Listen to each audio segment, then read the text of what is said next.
بولو. السلام علیکم، کیا حال ہے جی؟ ٹھیک ہے۔ اچھا، بیسیکلی ایک سائٹ تھی، وہاں پہ پرابلم یہ تھی کہ یہ پیراپٹ وال بنی ہوئی ہے ہماری، تو ہوا یہ ہمارا یہ کینٹیلیور شیڈ تھا، تو جب ہم نے یہ پیراپٹ وال ڈیزائن کی اور کمپلیٹ ہوئی تو کچھ عرصے بعد جو یہاں کے اونر تھے ان کا یہ دل تھا کہ یہاں پہ ماربل لگے کہ کینٹیلیور شیڈ ہے، تو نیچے انہوں نے کچا کیا اور اوپر ماربل لگا دی۔ پرابلم یہ ہوا جب پرانی کنکریٹ اور نئی کنکریٹ کا آپس میں جوائنٹ بنا، جس کو ہم اپنی زبان میں کولڈ جوائنٹ کہتے ہیں، تو وہ جوائنٹ کریک کر گیا، جس کی وجہ سے جو ہے جب بارشیں ہوتی تھی نا، پانی سیپ کرتا تھا اور شیڈ سے باہر نکلتا تھا، تو وہ ساری جگہ سیم ہو رہی تھی۔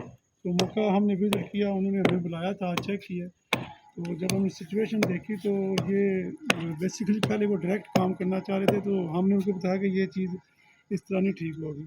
اس میں بیسیکلی جو ہم کام کرنے جا رہے ہیں وہ یہ ہے کہ پہلے تو ہم نے یہ جو جوائنٹ تھا وہ توڑا ساڑا، تقریباً 1-1 انچ 2-2 انچ جہاں پہ جو جس طرح کی نوعیت ہے اس طرح 3-3 انچ بھی 4 انچ بھی ہے کہیں سے، تاکہ وہ جگہ ساری کلیئر ہو جائے۔